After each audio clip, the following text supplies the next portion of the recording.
Storytelling is something shared in every culture as a means of entertainment, education, preservation, and the instilling of moral values. Our first literary award recognizes the outstanding juvenile book.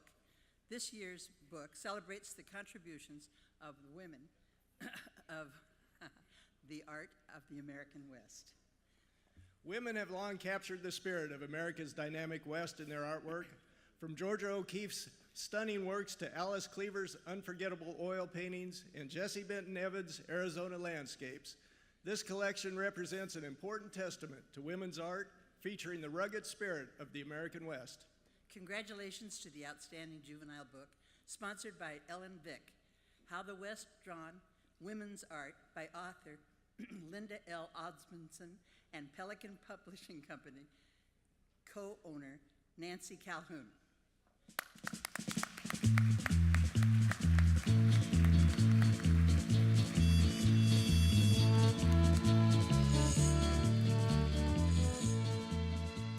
Publishing my children's books in my 70s fulfilled a 25-year writing goal. Receiving this prestigious award caps my writing dreams. Thank you, National Cowboy and Western Heritage Museum, for this special honor. Thank you, Pelican Publishing, for believing in this book and allowing me to make art come alive and fun. Frederick Remington said, "I paint for boys, boys from 10 to 70. Well, I wrote this book for children, children from 7 to 107. Thank you."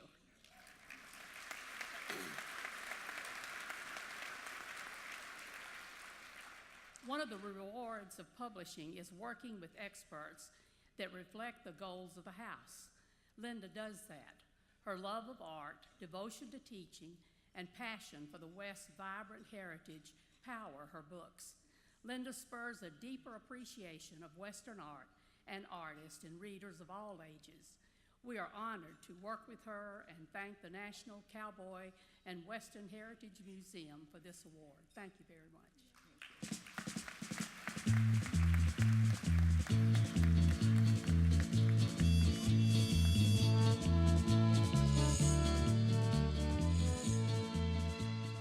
Next, we recognize the outstanding Western novel. In 1885, young Rose Edwards is widowed by Montana vigilantes who hang her husband for an alleged theft, then burn her Yellowstone Valley cabin to the ground as a warning for her and others of her kind to quit the territory.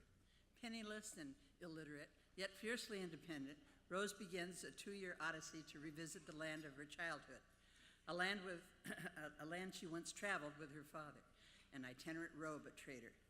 But the old ways of the hunter and the trapper are disappearing.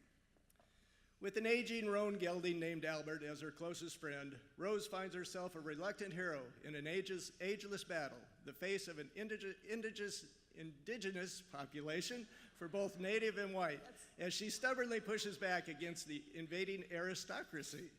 And hanging over her every decision is her father, who hunts bison inside the newly formed Yellowstone National Park, selling the mounted heads in tanned robes to Eastern tourists, even as his daughter makes her stand against the destruction of the land she loves.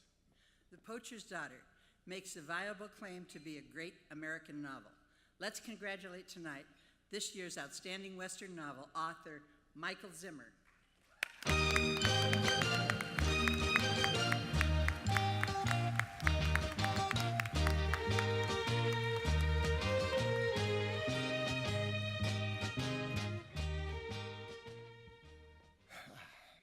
You know, when I was small, I fancied myself a cowboy. There weren't many Saturday nights that I didn't strap on a 6-shooter to challenge Matt Dillon at the beginning of Gunsmoke. I could rope our poor old collie with the best of them. I even roped a goose once. Only once, because I learned that geese don't have the same sense of humor that my collie did. One evening, as we were all heading to the barn to feed the horses, I remember my mother leaning close to my father and asking, "What kind of job is he ever going to get with all of this?" Well, Mom, here it is, and here I am. I wouldn't be here without the assistance of far too many people to mention tonight, but I do want to acknowledge a few. First, I'd like to thank everyone here at the National Cowboy and Western Heritage Museum for their creation of such a noble recognition of the arts and for this fine event that honors our rich Western heritage. I want to thank everyone at 5 Star Publishing, High Pines Creative for their belief in my work, and I have to thank my lovely wife, Vanessa, who has explored too many museums and historical sites to count while I pursued my research. Lastly, I owe a huge debt of gratitude to a woman named Rose Edwards and a strawberry roan she called Albert, who allowed me to tag along on their wondrous ride across 1880s Montana and to take notes along the way. I hope she feels I did her story justice. Thank you.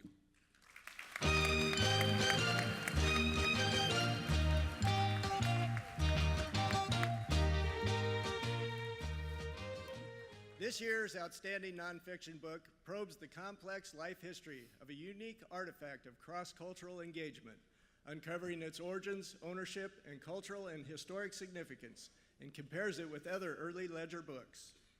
At its core is the 19th century ledger book of the drawings by Lakota Sioux warriors, found in 1876 in a teepee on the Little Bighorn battlefield after Custer's defeat.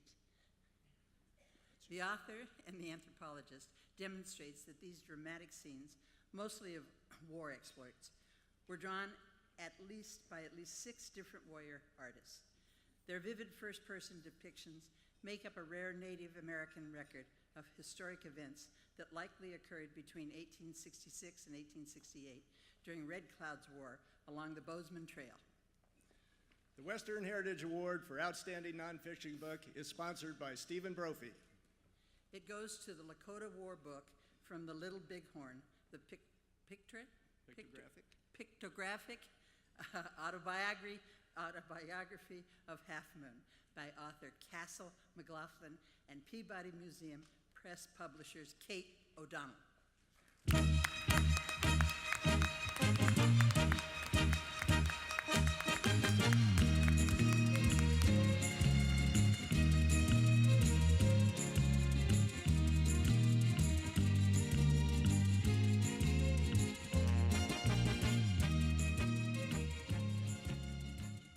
Thank you so much. I'm so happy to be here. I'd also first like to thank the staff of the National Cowboy and Western Heritage Museum and the organizers, sponsors, and judges of this event for supporting Western history and the arts. I'm very honored to have my book join the long list of distinguished titles in the category of nonfiction literature. And like everyone, I wish I could acknowledge all those that have helped me. I would like to recognize my colleagues at the Peabody Museum for their support, including my editor, Kate.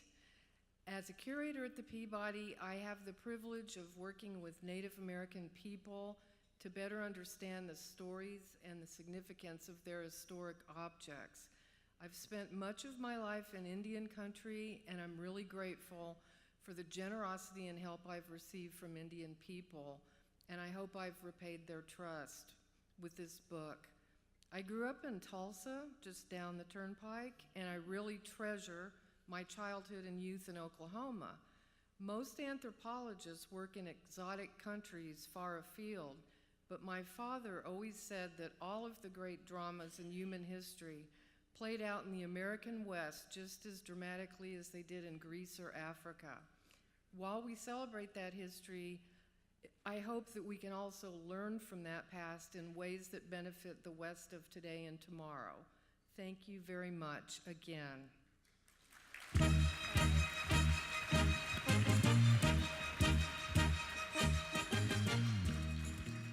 gonna have to scoot over so I can read.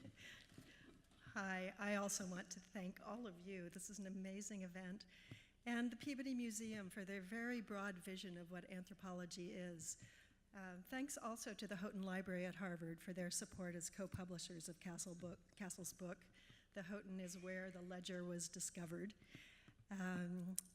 Most of all, I want to thank Castle, whose research for this project revealed a unique perspective on my own family history as well. My great-grandfather, Terrence O'Donnell, traveled the Bozeman Trail during Red Cloud's War to Montana.